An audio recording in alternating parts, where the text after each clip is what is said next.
No momento em que isso veio à tona, mudou completamente a direção da história nuclear do Irã. E quase ninguém está explicando por quê. Esta manhã cedo, foi reportado que o ministro das Relações Exteriores iraniano, Abbas Araqi, desembarcou em São Petersburgo para uma reunião de alto risco com Vladimir Putin. Em questão de horas, o Kremlin, através do porta-voz Dmitry Peskov, deixou algo muito claro. A oferta da Rússia de se encarregar do urânio enriquecido do Irã continua sobre a mesa. Não é rumor, não é especulação. É uma proposta ativa e vigente. E então veio a frase que deveria parar qualquer um no meio do pensamento. Não foi atuada. 4 palavras simples, mas revelam um enorme impasse geopolítico que a maioria das pessoas está completamente ignorando. Aqui está o que está realmente acontecendo abaixo da superfície. Durante meses, os Estados Unidos repetiram uma demanda fundamental em cada negociação, em cada conversa por canal paralelo, em cada sinal diplomático. O Irã precisa se desfazer de seu urânio enriquecido. Não reduzir, não pausar, tirar. Estamos falando de aproximadamente 450 quilos enriquecidos a 60%. Material que pode ser elevado a grau armamentístico em questão de semanas. Suficiente para múltiplas armas nucleares. Esta não é apenas mais uma condição numa longa lista. Esta é a condição. Cada discussão sobre o cessar-fogo, cada rodada de conversas indiretas, cada mensagem política volta finalmente a este único requisito inegociável. E agora, aparentemente do nada, a Rússia intervém com uma solução que, no papel, resolve tudo. Moscou diz essencialmente: nos dê o urânio, vamos tirá-lo do Irã, armazená-lo em solo russo e reprocessá-lo sob supervisão internacional. O Irã mantém sua infraestrutura nuclear. O material perigoso sai do país. A comunidade global, incluindo organismos de fiscalização como a Agência Internacional de Energia Atômica, pode supervisionar todo o processo. Sem guerra, sem ataques, sem escalada. Um caminho diplomático que evita uma crise global. Mas aqui vem a virada, a parte que ninguém pode ignorar. Este acordo, o que cumpre todos os requisitos principais, foi rejeitado. 32 anos de serviço ensinaram a reconhecer quando uma questão aparentemente técnica é, na verdade, uma questão de poder. E isso é exatamente o que está acontecendo aqui. Deixa eu dizer o mais claramente possível, porque a maioria da cobertura midiática está contornando o tema em vez de dizê-lo diretamente. Donald Trump rejeitou a oferta de Vladimir Putin de se encarregar do urânio enriquecido do Irã. Isso não é especulação. Foi confirmado pela Axios, onde um funcionário americano disse claramente: não foi aceita. À primeira vista, a posição de Washington soa razoável. Continuam repetindo que precisam garantir o urânio, mas essa frase oculta o conflito real. Os Estados Unidos concordam com o objetivo, mas rejeitam o método. Querem que o urânio saia do Irã, só que não nas mãos russas. E essa distinção, pequena no papel, enorme na prática, é toda a história que está se desenvolvendo agora mesmo. Porque veja o que acontece depois. Enquanto Washington hesita, Araqi embarca num avião e voa diretamente para São Petersburgo para se sentar com Putin.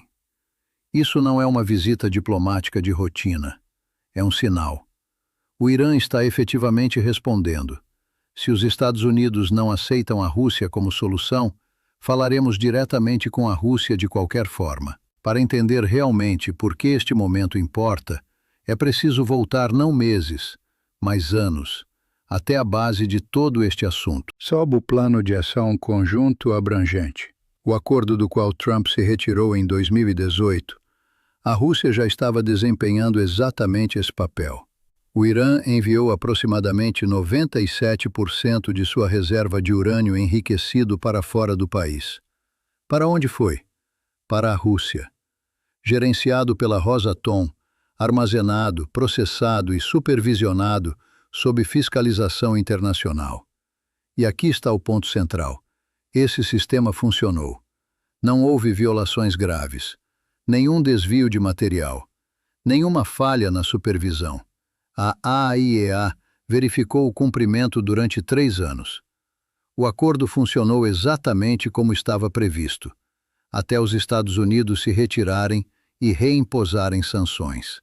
Então, quando Dmitry Peskov diz hoje que a Rússia é o único país com experiência positiva no manejo do urânio iraniano, ele não está fazendo propaganda de Moscou, está expondo um fato documentado. Esta não é uma proposta teórica. É a repetição de um sistema que já havia funcionado com sucesso. A Rússia tem a infraestrutura, o quadro legal, a capacidade de armazenamento e o relacionamento de trabalho com a AIEA para executar isso novamente, quase imediatamente. Técnica, diplomática e historicamente, a solução está ali. A Rússia está pronta. O Irã está se comprometendo. A AIEA pode supervisionar tudo. Encaixa. O que nos leva à pergunta real, a incômoda que a maioria da cobertura ocidental evita.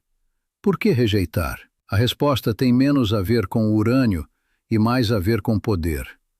A preocupação de Washington, segundo relatos, é que permitir que a Rússia tome e processe o urânio iraniano elevaria a posição de Moscou no mercado global de energia nuclear.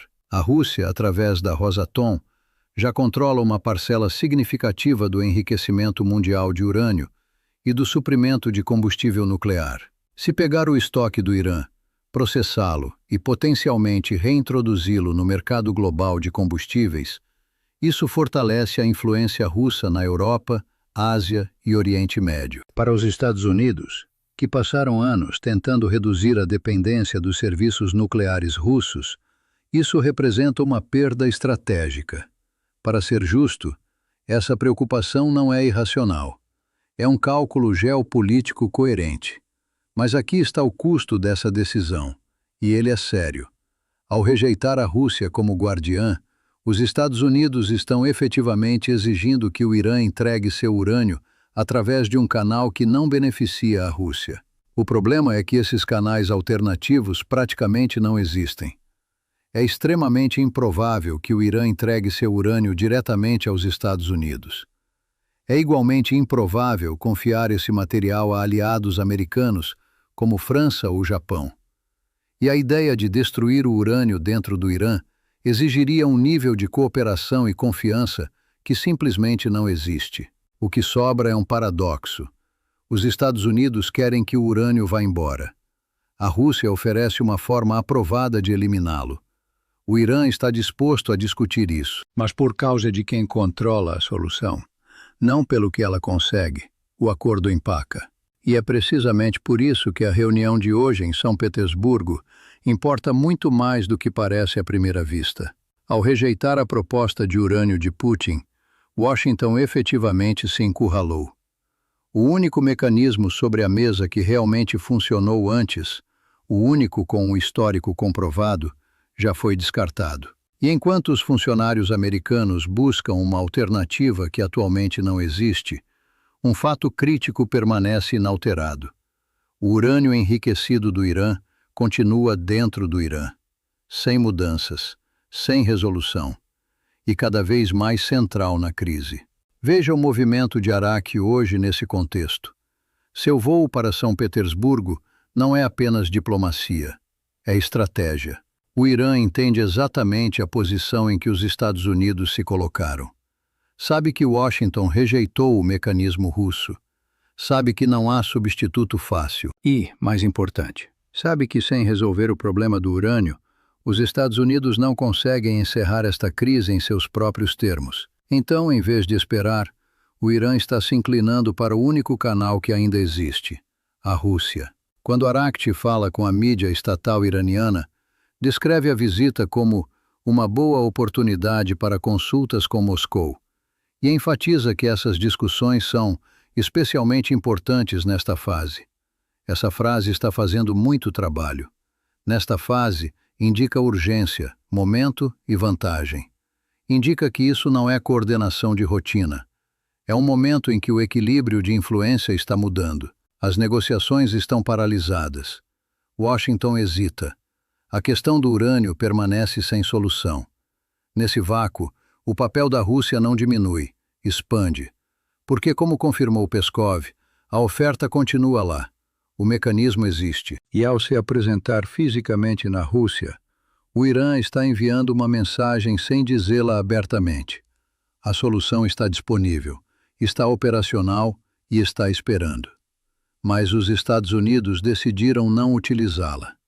Agora adicione a China a essa equação. Porque o que Pequim não está dizendo hoje é tão importante quanto o que Moscou está dizendo. Antes mesmo de Arakche embarcar em seu voo, ele conversou com Wang Yi. Essa chamada aconteceu antes de consultas com vários outros atores regionais, o que diz algo sobre prioridade e alinhamento. A China teve visibilidade antecipada do pensamento iraniano, antes de outros, e potencialmente antes de eventos-chave se tornarem públicos. E ainda assim, hoje a China permaneceu completamente em silêncio. Nenhuma declaração sobre a visita, nenhuma reação à proposta de urânio, nenhuma posição pública. Mas esse silêncio não deve ser confundido com ausência.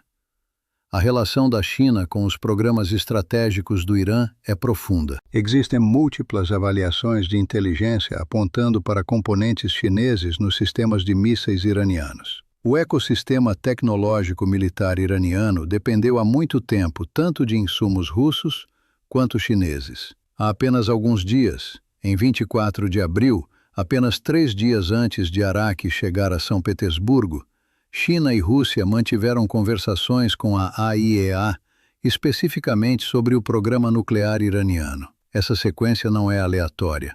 Sugere coordenação, planejamento e alinhamento antes da ação. O que você está vendo é um processo em camadas.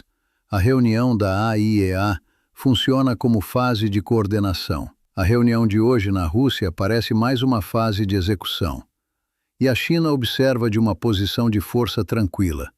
Um país que já garantiu laços energéticos de longo prazo com o Irã e tem influência econômica para moldar resultados sem fazer barulho. O que nos leva de volta ao problema estrutural que os Estados Unidos enfrentam. Não é apenas um desacordo diplomático, é um dilema estratégico. Washington precisa que o urânio saia do Irã. A Rússia tem a capacidade e a experiência para eliminá-lo. Os Estados Unidos rejeitaram essa via. E agora não há alternativa viável que o Irã aceite. Isso deixa apenas 2 opções reais: reconsiderar eventualmente o mecanismo russo, ou seguir um caminho muito mais arriscado envolvendo intervenção direta. Existem relatos confirmados discutindo a possibilidade de forças de operações especiais garantirem material nuclear dentro do Irã. Mas pense no que isso realmente significa. Isso não é uma solução diplomática. É uma escalada militar. Provavelmente violaria qualquer quadro de cessar-fogo. Exigiria coordenação extremamente complexa. E quase certamente desencadearia uma resposta de Teherã que poderia ampliar o conflito de formas imprevisíveis. É um cenário cheio de variáveis que ninguém consegue controlar completamente. Essa é a realidade agora mesmo. Enquanto Arakche se senta diante de Putin em São Petersburgo, a única solução pacífica para remover o urânio do Irã é a que a Rússia oferece e os Estados Unidos rejeitam. A única alternativa envolve força, com todos os riscos que isso acarreta. E enquanto isso, a situação no terreno continua se deteriorando. As tensões marítimas aumentam, a pressão econômica cresce e a janela diplomática que deveria ter se aberto durante um cessar-fogo está lentamente se fechando. Aqui é onde a situação se torna quase impossível de ignorar. O próprio Donald Trump disse que a questão do urânio representa 99% do acordo. Isso não é interpretação, é o enquadramento dele. Jared Kushner compartilhou a mesma ideia. Então, se a questão do urânio representa quase todo o acordo e o único mecanismo viável para resolvê-lo já foi rejeitado, então o que você está realmente vendo é o seguinte: os Estados Unidos efetivamente bloquearam 99% de seu próprio caminho para um acordo. Isso não é um revés diplomático menor. É o núcleo de todo o processo. E é precisamente por isso que Arati está sentado em São Petersburgo com Vladimir Putin neste momento. Esta reunião não é sobre decidir se a Rússia vai pegar o urânio. Essa parte já foi sinalizada. É sobre os detalhes, os prazos para a transferência, as condições de armazenamento, a supervisão estruturada da AIEA e, mais importante, as limitações explícitas sobre o que a Rússia pode fazer com o material uma vez que o tenha. Essa última parte é o núcleo da objeção americana. As preocupações sobre revenda, reprocessamento e alavancagem de mercado. Se esta proposta atualizada incluir garantias vinculantes, restrições reais que impedem a Rússia de converter o urânio iraniano em um ativo geopolítico sem consentimento mais amplo, então a preocupação central dos Estados Unidos é pelo menos parcialmente abordada. A partir daí, o processo se torna transmissão diplomática. Arati leva o quadro de volta a Teherã. Move-se por intermediários regionais. Eventualmente chega na mesa de Washington, e nesse momento a decisão se torna inevitável. Aceitar o mecanismo ou rejeitá-lo novamente. Se aceito, o problema do urânio, os 99%, está resolvido. A pressão sobre as rotas comerciais globais diminui. O caminho para encerrar o conflito se abre. Se rejeitado novamente, as consequências são igualmente claras. O conflito continua. E o histórico diplomático começa a contar uma história muito concreta. O Irã demonstrou disposição. A Rússia forneceu um mecanismo. E os Estados Unidos o rejeitaram 2 vezes. Essa narrativa importa. Molda alianças, influencia a percepção global e afeta como futuras negociações são enquadradas. Agora há uma camada a mais a adicionar, e esta pode ser a peça mais importante de todo o quebra-cabeça. Em janeiro de 2025, poucas semanas antes deste conflito se intensificar, o Irã e a Rússia assinaram um acordo de parceria estratégica de 20 anos. Não foi um aperto de mão simbólico. Foi um dos quadros bilaterais mais abrangentes que ambos os países já firmaram na história moderna, cobrindo cooperação econômica, coordenação militar e profundo alinhamento político. Deliberadamente não chega a ser um pacto formal de defesa mútua, mas o nível de integração que estabelece é significativo. Então, quando Abbas Araqi pousa hoje em São Petersburgo para se reunir com Vladimir Putin, ele não entra na sala como um negociador buscando ajuda de um estranho. Chega como representante de um parceiro de tratado, coordenando estratégia com uma potência alinhada. E essa distinção muda completamente como você deve interpretar esta reunião. Isso não é a Rússia intervindo no conflito de outra pessoa como mediadora neutra. É a Rússia sendo informada, consultada e potencialmente alinhada por um país com o qual tem compromissos estratégicos de longo prazo. Os interesses da Rússia aqui não são abstratos, são concretos, mensuráveis e, em muitos sentidos, rentáveis. Durante o pico das tensões recentes, quando as interrupções em torno do Estreito de Hormuz fizeram os preços globais do petróleo subirem, as receitas energéticas russas dispararam. Relatos indicam que Moscou ganhava centenas de milhões de euros por dia durante esse período. Isso não é incidental. É uma vantagem estrutural. Cada dia que o suprimento global está limitado, os preços se mantêm elevados e a Rússia se beneficia. Agora pense nisso no contexto do que Peskov disse, que a oferta de urânio continua vigente. À primeira vista, parece uma proposta construtiva e orientada para soluções. E muito bem pode ser. Mas abaixo disso, há uma questão estratégica mais profunda. Qual resultado a Rússia prefere realmente?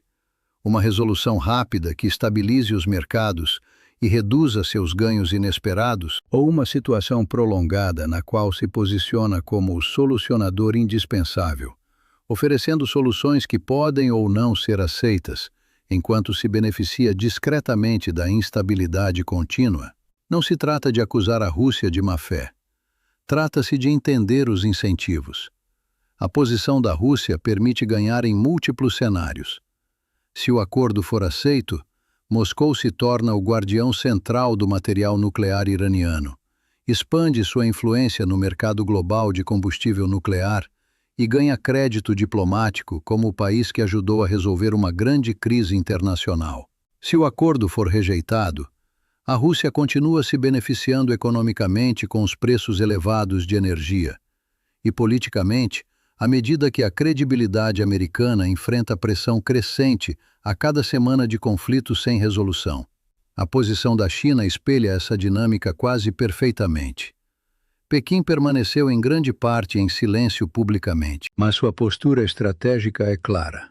A China se beneficia do acesso continuado aos recursos energéticos iranianos, frequentemente em condições favoráveis.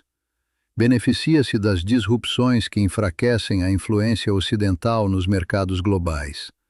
E beneficia-se de um ambiente geopolítico no qual os Estados Unidos parecem incapazes de fazer cumprir ou finalizar seus próprios objetivos diplomáticos. A China não precisa dominar as manchetes para influenciar o resultado. Seu papel é mais discreto, mas igualmente relevante.